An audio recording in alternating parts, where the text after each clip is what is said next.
ಬೆಳಗ್ಗೆ ಟೌನ್ ಅಲ್ಲಿ ಚಿಕ್ಕನಾಯಕನಹಳ್ಳಿ ಕೆರೆ ಸುಮಾರು 60 ಕೋಟಿ ರೂಪಾಯಿ ಅಮೃತದಲ್ಲಿ ಕೆಲಸ ತಗೊಂಡಿದ್ದಾರೆ.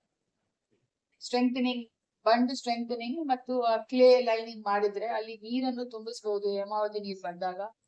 ಇಲ್ಲಿ ನಗರದಲ್ಲಿ ಇರುವ ನಗರ ವಾಸಿಗಳಿಗೆ ಅನುಕೂಲ ಆಗುತ್ತೆ ಅನ್ನೋ ದೃಷ್ಟಿಯಿಂದ ಆಗಿರುವ ಒಂದು ಅಭಿವೃದ್ಧಿ ಕಾಮಗಾರಿ. ಇನ್ನು ಅದು ಸ್ಟಾರ್ಟೇ ಆಗಿಲ್ಲ.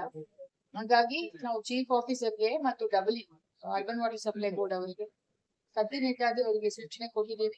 ಇನ್ನು ಒಂದು ವಾರದಲ್ಲಿ ನಮ್ಮ ಜಿಲ್ಲಾ ಉಸ್ತುವಾರಿ ಸಚಿವರಾದ ಡಾಕ್ಟರ್ ಜಿ ಪರಮೇಶ್ವರ್ ಸರ್ ಅವ್ರು ಬರ್ತಾರೆ. ಅಷ್ಟು ಒಳಗಡೆ ಏನೇನು ನಿಮ್ಗೆ ಅಡ್ಮಿನಿಸ್ಟ್ರೇಟಿವ್ ಮತ್ತು ಟೆಕ್ನಿಕಲ್ ಸ್ಟೆಪ್ಸ್ ಇದೆ ಅದನ್ನು ಮುಗಿಸಿ ಅವತ್ತು ಶಂಕುಸ್ಥಾಪನೆ ಆಗಬೇಕು ಅಂತ ನಾವು ಹೇಳಿದ್ದೀವಿ. ಎಸಿ ಅವರೇ ಅದಕ್ಕೆ ಆಡಳಿತ ಅಧಿಕಾರಿ ಇರೋದ್ರಿಂದ ಅವ್ರಿಗೂ ನಾವು ಹೇಳಿದ್ದೀವಿ, ಅದು ಕೂಡಲೇ ಆಗುತ್ತೆ.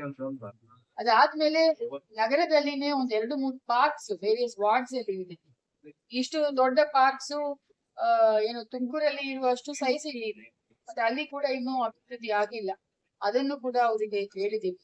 ಮತ್ತು ವಿಶೇಷವಾಗಿ ಈ ಒಂದು ತಾಲೂಕಲ್ಲಿ ಆಶ್ರಯಗೆ ಸಂಬಂಧಪಟ್ಟ ಹಾಗೆ ಸೈಟ್ ಫಾರ್ಮೇಶನ್ ಅಲ್ಲಿ ಇರಲಿ ಮತ್ತು ಐಡೆಂಟಿಫಿಕೇಶನ್ ಆಫ್ ಬೆನಿಫಿಷರೀಸ್ ಅಲ್ಲಿ ಬಿಡಿಒಗಳು ಚುರುಕಾಗಿ ಕೆಲಸ ಮಾಡ್ಬೇಕು ಅಂತ ನಾವು ಹೇಳಿದ್ವಿ. ಈಗಾಗಲೇ ಸುಮಾರು 150 ಎಕರೆ ಅವರಿಗೆ ಹಸ್ತಾಂತರ ಮಾಡಿದ್ವಿ. ಅದರಲ್ಲಿ ಒಂದು 50 ಎಕರೆ ಅವರು ಯೋಗ್ಯತೆ ಇಲ್ಲ ಅಂತ ಹೇಳಿದ್ದಾರೆ. ಆಯ್ತು, ಈಗ ಏನು 100 acres ಇದೆ ಅದರಲ್ಲಿ ಸೈಟ್ ಫಾರ್ಮೇಶನ್ ಆಗ್ಬೇಕು ಮತ್ತು ಬೆನಿಫಿಷಿಯೇಷನ್ ಆಗ್ಬೇಕು, ಅರ್ಹ ಫಲಾನುಭವಿಗಳಿಗೆ ಕೊಡಬೇಕು ಅಂತ ನಾವು ಸೂಚನೆ ಮಾಡಿದ್ವಿ. ಇದಿಲ್ಲದೆ ಕಂದಾಯ ಇಲಾಖೆಗೆ ಸಂಬಂಧಪಟ್ಟಾಗೆ ಕಂದಾಯ ಗ್ರಾಮಗಳಲ್ಲಿ ಹಕ್ಕುಪತ್ರ ವಿತರಣೆ ಮತ್ತು ಕೋಡಿ, ಈಗ ಸುಮಾರು ವರ್ಷದಿಂದ ಏನು ಕೋಡಿ ಪೆಂಡಿಂಗ್ ಇದೆ ಅದನ್ನು ಈಗ ಆನ್ಲೈನ್ ಅಲ್ಲಿ ನಾವು ಮಾಡ್ತಾ ಇದ್ದೇವೆ. ಆಲ್ಮೋಸ್ಟ್ ಕಳೆದ ಒಂದು 5 ವರ್ಷದಲ್ಲಿ ನಮ್ಮ ಇಡೀ ಜಿಲ್ಲೆಯಲ್ಲಿನೇ ಒಂದು 200 ಸ್ಪೆಷಲ್ ಕೋಡಿ ಕೇಸಸ್ ಅನ್ನು ನಾವು ಮಾಡಿ ಆಗ್ಬಿಟ್ಟಿದ್ದೀವಿ.